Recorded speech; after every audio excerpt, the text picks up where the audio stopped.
Épisode 29.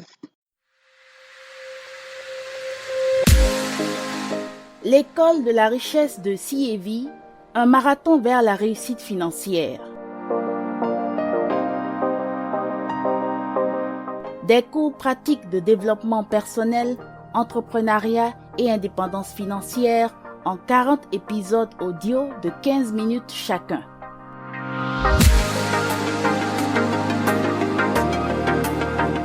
L'école de la richesse de CEV, une production de CEV Consulting, présentée par Eliane Dakpogan, consultante en langue et communication.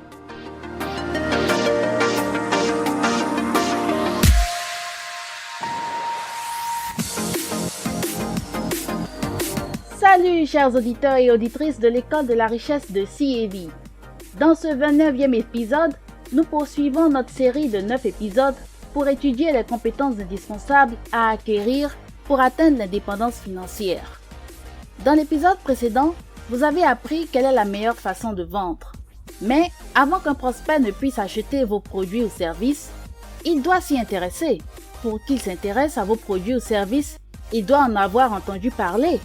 Malgré tous les précieux conseils donnés par les professeurs de l'école de la richesse de CEV, si les gens ne connaissent pas vos produits ou services, ils ne pourront pas acheter. Si les gens n'achètent pas, vous ne pouvez pas gagner de l'argent. N'oubliez pas que c'est la valeur qui attire les gens et leur argent. Alors, il est très important de savoir ceci. Comment attirer efficacement les clients vers vos produits et services? Professeur Danlock, notre expert pour la circonstance, va nous répondre. Professeur, comment attirer des clients vers nos produits et services? C'est certainement une question qu'on vous pose très souvent. Comment vous répondez à cela? L'une des questions que les gens me posent le plus c'est « Dan, comment puis-je faire plus de ventes? Comment puis-je avoir plus de clients? Que dois-je faire ?» L'une des plus grandes raisons qui explique pourquoi vous ne faites pas beaucoup de ventes comme vous le voulez ou que vous ne recevez pas assez de clients comme vous le voulez, c'est qu'il y a une énorme confusion sur le marché quant à la différence, la vraie différence entre le marketing et la vente. Les gens sont confus, c'est pourquoi ils emploient le terme marketing et vente, marketing et vente, marketing et vente. Ils emploient ces deux mots comme une seule entité. C'est faux, c'est très faux. Laissez-moi vous définir une bonne fois pour toutes. Premièrement, le marketing, c'est l'ensemble de tout ce que vous faites pour attirer et maintenir un client. Je le répète, le marketing, c'est l'ensemble de tout ce que vous faites pour attirer et maintenir un client. La vente, c'est ce que vous faites lorsque vous êtes en face du client, autour d'une table ou au téléphone, afin de convertir la personne intéressée en client ou en argent. Ce sont deux fonctions très distinctes dans une entreprise. Peter Drucker l'a si bien dit, le but d'une entreprise, c'est de créer un client. Donc, dans une entreprise, les deux fonctions les plus importantes sont l'innovation et le marketing. L'innovation et le marketing, c'est ce qui produit les résultats. Tous les autres ne sont que des dépenses. Quelle est donc l'erreur que font beaucoup d'entrepreneurs, professeur? Quand vous observez bien, dans leur façon de travailler, beaucoup d'entrepreneurs sont ce que j'appelle les faiseurs dans l'entreprise. Ils font le travail, ils fournissent les services, ils font les gadgets, ils inventent des choses. Et pour le reste, ils disent « l'équipe marketing va s'en charger ». C'est une mauvaise façon de penser. Écoutez-moi bien. Pour faire grandir votre entreprise, vous devez changer cette façon et prendre de nouvelles habitudes. Vous devez passer du faiseur de la chose au marketeur de la chose. Vous êtes dans le business du marketing. Écoutez-moi bien. Vous dites que vous êtes dans l'immobilier. Vous n'êtes pas dans l'immobilier. Vous êtes dans le business du marketing de votre entreprise d'immobilier. Vous êtes dans le business du marketing de votre service de coaching. Vous êtes dans le business du marketing de votre service de consultant. Vous êtes dans le business du marketing de votre entreprise de production vidéo, ou peu importe. Vous êtes dans le business du marketing. Donc, vous devez passer d'un simple faiseur au marketeur. Donc, vous devez toujours vous concentrer sur l'acquisition, la rétention et la maximisation de la valeur d'un client. C'est cela votre rôle. C'est ce que vous faites en tant qu'entrepreneur. Pas juste un faiseur qui ne se concentre qu'à faire les choses.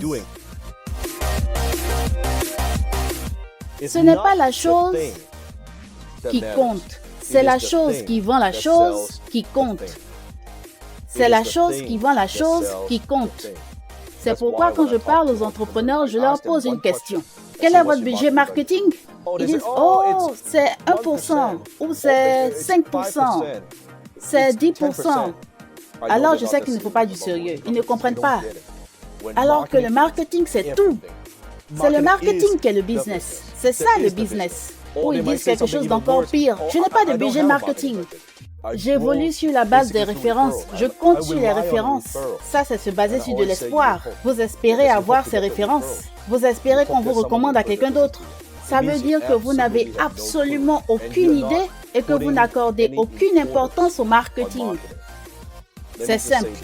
À moins que vous n'ayez une manière prévisible et constante d'acquérir un client, vous n'avez pas encore une entreprise. Vous avez un hobby. Vous n'êtes pas un entrepreneur sérieux.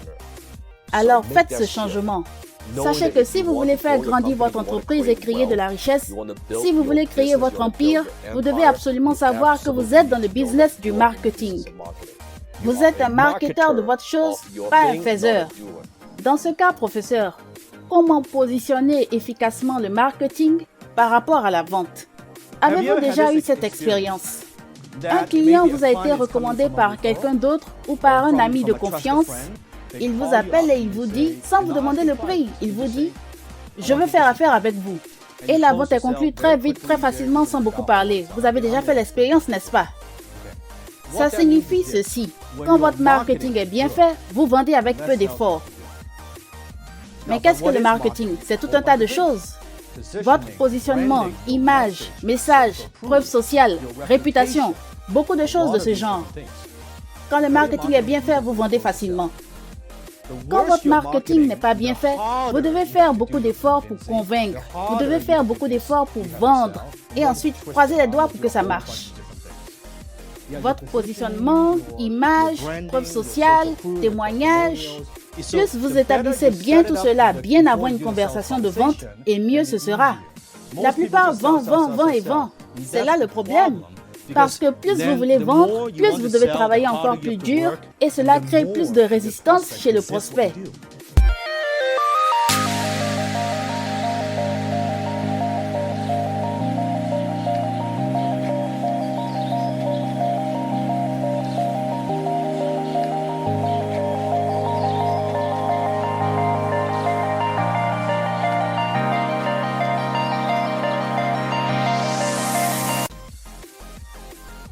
L'école de la richesse de CAV aborde dans ce 29e épisode la question suivante.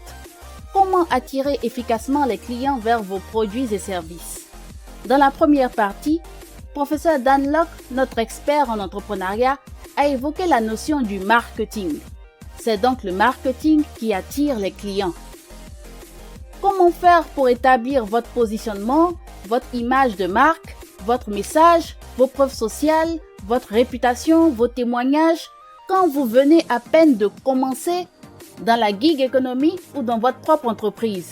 Professeur Dan Lok raconte comment il a pu avoir ses tout premiers clients à ses débuts. À l'époque, quand je faisais du copywriting, pour avoir des clients, j'essayais de faire des appels à froid. J'ouvrais les pages jaunes de l'annuaire téléphonique et j'appelais les chefs d'entreprise en leur disant « Je pense que votre annonce doit être améliorée. Je pense que la page entière ou la moitié de la page ou peu importe n'est pas bien faite.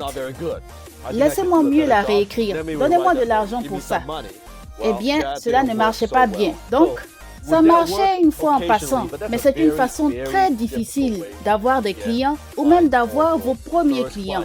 Et si vous n'avez aucune crédibilité, et si vous ne connaissez personne du tout, c'est le plus grand défi. Quand vous n'avez pas beaucoup d'histoires de réussite, quand vous n'avez pas ce portefeuille client, que faites-vous? Laissez-moi vous donner deux stratégies, et les deux stratégies fonctionnent. Supposons que vous faites bien votre travail. Supposons que vous avez les compétences et le talent pour le faire. Premièrement, facturez votre service à la performance. Au lieu d'approcher un client potentiel et lui dire « Eh bien, donnez-moi de l'argent pour que je vous fournisse ce service. J'espère que vous allez aimer et que ça va marcher pour vous. » Il est beaucoup mieux de l'approcher et de lui dire « Vous savez, je vois que vous avez tel problème et je crois que je peux vous aider. Mais si je vous aidais en me basant à 100% sur la performance, ainsi vous n'avez pas de résultat, vous ne me payez pas. » Alors c'est ce que j'ai fait dans le début de ma carrière de copywriting. J'approchais les gens avec une offre qu'ils ne pouvaient pas refuser. Soit je fais marcher la chose, soit je ne mange pas. Alors, est-ce qu'il est arrivé des moments où ça n'a pas marché et qu'ils ne m'ont pas payé? Absolument, plusieurs fois même. Mais je franchis la porte et j'entre dans le jeu. Et c'est cela le plus important. Et est-ce qu'il est aussi arrivé des moments où j'ai eu des résultats, mais qu'on ne m'a pas payé? Absolument. J'ai des clients que j'ai aidés à avoir de l'argent et qui ne m'ont pas payé. Ce n'est pas grave. Pourquoi? Parce que j'ai beaucoup plus gagné en expérience. Et est-ce qu'il est arrivé que j'ai produit des résultats pour des clients et qu'ils ont été ravis de me payer avec même des bonus? J'en ai eu aussi quelques-uns. Alors, allez, entrez sur le marché et approchez des prospects avec des offres qu'ils ne peuvent pas refuser. Employez-moi pour faire ceci. Si ça ne marche pas, vous ne me devez rien. Payez-moi seulement si ça marche pour vous. Cela élimine le risque. C'est vous qui prenez le risque sur vos propres épaules, au lieu de dire « Monsieur le prospect, vous devez prendre le risque. Payez-moi, j'espère que ça va marcher pour vous. » Au début, avec aucune crédibilité, aucune base, aucun portefeuille client, c'est mieux de procéder ainsi.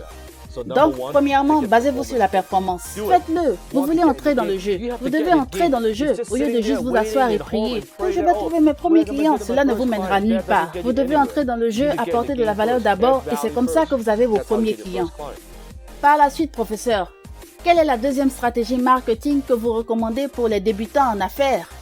La deuxième stratégie, c'est que vous évoluez sous les épaules de quelqu'un qui possède déjà les clients que vous voulez et vous vous assurez que vos compétences et vos services sont complémentaires avec ceux de cette personne.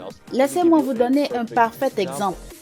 Prenons deux agents immobiliers. L'un est spécialisé dans l'achat et la vente de résidences. L'autre est spécialisé dans l'achat et la vente d'espaces commerciaux. Les deux peuvent travailler ensemble et partager les ressources et partager les clients. C'est une très bonne façon de faire. Une autre chose, supposons que vous offrez des services en copywriting, comme la plupart de mes élèves notamment, et vous écrivez des emails pour des gens. Allez travailler en partenariat avec des entreprises qui construisent des tunnels de vente, qui font des sites web. Elles ont déjà les clients que vous voulez. Vous allez vers elles et vous dites « J'ai une compétence que je peux vous offrir ». Vous profitez du fondement de leur portefeuille clientèle. Vous profitez de leur crédibilité. Vous savez, si vous avez des clients qui ont besoin de services d'emailing ou de services en copywriting, je peux les aider. Et chaque fois que vous me recommandez à un client, je vais aussi vous donner des commissions. Et une fois que vous avez bâti votre portefeuille client et que vous avez beaucoup de cas pratiques, il est maintenant plus facile d'avoir des clients par vous-même et d'avoir plus d'entrées d'argent. Pour avoir des clients, il vous faut du marketing. Et le marketing, ça coûte de l'argent. Vous devez faire des annonces et beaucoup d'autres choses. Donc, voilà les deux stratégies que vous pouvez utiliser pour obtenir vos tout premiers clients. Maintenant, je sais que votre premier client n'est pas forcément votre meilleur client. C'est peut-être pas vos clients idéaux. C'est peut-être pas ceux qui vous payent le mieux. C'est pas grave. Il s'agit seulement d'entrer dans le jeu. Entrez dans le jeu, franchissez la porte, obtenez des clients, créez votre portefeuille, gagnez en expérience. Comment allez-vous vous améliorer si vous ne travaillez pas avec de vrais clients? C'est la seule manière pour vous d'avoir de l'expérience. Comment attirer les clients vers vos produits et services? Le marketing, c'est tout un processus mis en place pour attirer l'attention du client, susciter son intérêt, éveiller son désir et l'amener à passer à l'action. De quelle action s'agit-il? Il s'agit d'acheter votre produit ou votre service. Qu'est-ce qui va en fin de compte amener le prospect à devenir votre client, à savoir à acheter effectivement votre produit ou votre service? Nous allons étudier ce sujet dans le prochain épisode qui sera le 9e et dernier épisode sur les compétences indispensables pour atteindre l'indépendance financière. À bientôt! L'école de la richesse de CEV, une production de CEV Consulting présentée par Eliane Dakpogan, consultante en langue et communication. Avec le titre Monolithe, musique du générique et du fond sonore, réalisé par Aerio. L'école de la richesse de CIEVI, un marathon vers la réussite financière. Des cours pratiques de développement personnel, entrepreneuriat et indépendance financière en 40 épisodes audio de 15 minutes chacun.